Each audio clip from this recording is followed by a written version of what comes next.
हर हर महादेव दोस्तों, हिंदू धर्म में परिवर्तिनी एकादशी एक महत्वपूर्ण एकादशी मानी जाती है और ये एकादशी हर साल भाद्रपद मास के शुक्ल पक्ष की 11वीं तिथि यानी एकादशी को मनाई जाती है। इस दिन भगवान श्री विष्णु के वामन अवतार की पूजा की जाती है। कहा जाता है कि इस दिन भगवान विष्णु अपनी योग नेत्रा में लीन रहते हुए करवट लेते हैं, इसलिए इसे परिवर्तिनी एकादशी कहा जाता है और इसे पद्मा एकादशी और पार्श्व एकादशी के नाम से भी जाना जाता है। हिंदू धार्मिक मान्यताओं के अनुसार जो भी भक्त पूर्ण समर्पण के साथ इस व्रत का पालन करते हैं, उन्हें अच्छे स्वास्थ्य, धन और सुख की प्राप्ति होती है। इस दिन भगवान विष्णु की आराधना करने और दीन दुखी निर्धन लोगों को दान देने से पिछले जन्म के सभी पापों का नाश हो जाता है। इस शुभ दिन पर व्रत रखने से लोगों को मृत्यु के बाद मोक्ष की प्राप्ति होती है। परिवर्तनीय एकादशी पवित्र चातुर्मास के समय आती है, इसलिए इसे एकादशी को सबसे शुभ और सर्वोच्च एकादशी माना जाता है। ब्रह्मवर्त पुराण में धर्मराज युधिष्ठिर और भगवान श्री कृष्ण के बीच हुई एक गहन वार्ता में परिवर्तनीय एकादशी के महत्व को विस्तार से बताया गया है। इस दिन दान करने से न केवल जरूरतमंदों की मदद होती है, बल्कि दान देने वाला व्यक्ति भी धार्मिक और आध्यात्मिक रूप से समृद्ध होता है। दान का अर्थ है अपनी संपत्ति, समय और ऊर्जा को दूसरों के लाभ के लिए अर्पित करना, और सनातन परंपरा में दान को आत्मिक उन्नति का भी साधन माना जाता है। तैत्तिरीय उपनिषद में दान का उल्लेख करते हुए कहा है, श्रद्धम देयम श्रद्धम अदेयम, अर्थात हमेशा पूरी श्रद्धा और भाव के साथ दान करना चाहिए, बिना श्रद्धा के दान कभी नहीं देना चाहिए।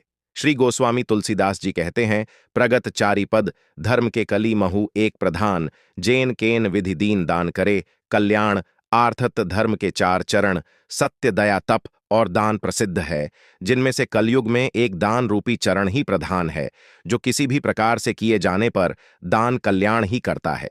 इसलिए एकादशी तिथि पर सभी भक्तों को अपने और अपने परिवार के कल्याण की कामना से दान अवश्य करना चाहिए। इसी पवित्र दिन पर मैया यशोदा ने जलाशय पर जाकर श्री कृष्ण के वस्त्र पहली बार धोए थे। इसी कारण इसे जल झूलनी ग्यारस भी कहते हैं। मंदिरों में इस दिन भगवान श्री विष्णु की प्रतिमा या शालिग्राम जी को पालकी में बिठाकर पूजा अर्चना के बाद ढोल नगाड़ों के साथ शोभा यात्रा निकाली जाती है, जिसे देखने के लिए भक्त उमड़ पड़ते हैं। और इस दिन जो भगवान विष्णु के वामन रूप की पूजा करता है, वो तीनों लोक और त्रिदेवों की पूजा कर लेता है। इस बार भाद्रपद शुक्ल पक्ष एकादशी तिथि प्रारंभ होगी 13 सितंबर शुक्रवार रात 10:31 से, जिसकी समाप्ति 14 सितंबर दिन शनिवार रात 8:41 पर होगी।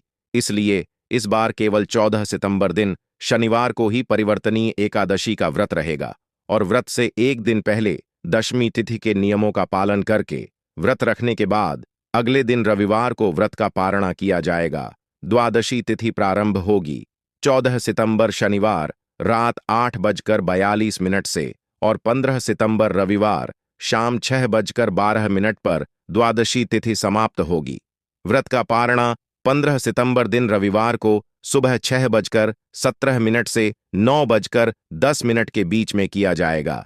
एकादशी व्रत का पारण हमेशा निर्धारित मुहूर्त में करना चाहिए, और एकादशी के दिन भूलकर भी चावल या चावल से बनी वस्तुओं का, लहसुन, प्याज आदि का सेवन नहीं करना चाहिए। दशमी तिथि को तुलसी के पत्ते तोड़कर रख लिए जाते हैं, क्योंकि एकादशी के दिन तुलसी के पत्ते तोड़ना वर्जित माना जाता है। इस बारे में और जानने के लिए हमारे चैनल पर आगे आने वाले वीडियो को जरूर देखिएगा। जानकारी अच्छी लगी हो तो वीडियो को लाइक करके कमेंट बॉक्स में हरे कृष्णा भी जरूर लिखिएगा। धन्यवाद।